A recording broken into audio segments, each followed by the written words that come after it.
Hi! Hello! సింపుల్‌గా, టేస్టీగా మీ పిల్లలే కాదు మీరు కూడా ఎంతో ఇష్టంగా తినే ఇలా మంచి ఫ్లాక్స్ సీడ్ లడ్డు ఎలా చేసుకోవాలో సింపుల్‌గా చెప్పేస్తాను. నేనైతే 1 కప్ ఆఫ్ ఫ్లాక్స్ సీడ్స్ తీసుకున్నాను. ఫ్లాక్స్ సీడ్స్ అంటే మీకు తెలిసిందే కదా! అవిసె గింజలు. ఒక కప్పుతో అయితే నేను అవిసె గింజలు తీసుకొని వీటిని బాగా వేయించుకోవాలనమాట. సన్న మంట పెట్టుకొని. అవన్నీ బాగా వేగిపోయాక ఒక ప్లేట్‌లో అయితే తీసి చల్లార్చి పెట్టుకోవాలి. తర్వాత నేను ఏ కప్పుతో అయితే ఫ్లాక్స్ సీడ్స్ తీసుకున్నానో అదే కప్పుతో 2 కప్స్ ఆఫ్ నువ్వులైతే తీసుకున్నాను. నువ్వులను కూడా అలాగే చిన్న మంట పెట్టుకొని బాగా వేయించుకోవాలనమాట. ఎక్కువ మంట పెట్టకూడదు, త్వరగా మాడిపోతాయి అవి. సో, బాగా వేయించుకొని కొంచెం గోల్డ్ కలర్ వచ్చాక వీటిని కూడా తీసి ఒక ప్లేట్‌లో అయితే చల్లార్చి పెట్టుకోవాలి.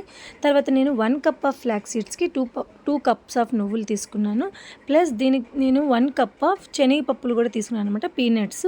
దాన్ని కూడా సన్న మంట మీద వేయించుకొని సేమ్ ప్లేట్‌లోనే పెట్టి చల్లార్చి పెట్టుకోవాలి. మనం పొట్టేం తీయాల్సిన పని లేదు పీనట్స్‌కి. ఇవన్నీ మనం నీట్‌గా చల్లారపెట్టుకోవాలనమాట. లేకపోతే వేడివేడిగా మనం మిక్సీ ఏస్తే ఏమవుతుందంటే అది కొంచెం బంకలాగా అయిపోతుంది. సో, ఇందులోనే నేను 3 ఇలాచీ అయితే వేసుకున్నాను. తర్వాత అన్నీ మిక్సీ జార్‌లోకి అయితే తీసుకొని మనం దీన్ని పౌడర్ లాగైతే చేసుకోవాలి. పౌడర్ అయ్యేటప్పుడే మనం కొంచెం అందులో బెల్లం కూడా అయితే యాడ్ చేసుకోవాలనమాట.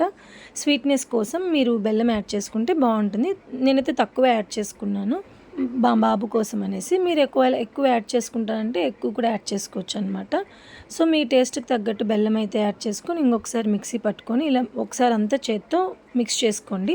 తర్వాత నేనైతే ఇందులో కొంచెం గీ యాడ్ చేశాను. గీ యాడ్ చేయకపోయినా అవి రౌండ్స్ లాగా అయితే అయిపోతాయి. సో, కొంచెం గీ యాడ్ చేసుకుంటే కొంచెం టేస్ట్ బావుంటుందనమాట. సో, నేను కొంచెం గీ యాడ్ చేసుకొని ఇలా లడ్డూలైతే తయారు చేసుకున్నాను.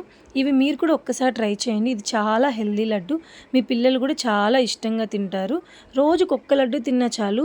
చాలా హెల్తీ అనమాట. ఇది హెయిర్ గ్రోత్‌కి కూడా చాలా పనిచేస్తుంది. సో, మీరు కూడా ఒకసారి ట్రై చేయండి. సో, మరిన్ని ఇలాంటి ఎన్నో వీడియోస్ కోసం నా వీడియోని లైక్ చేయండి, షేర్ చేయండి, సబ్స్క్రైబ్ అయితే చేసుకోండి. Subscribe please.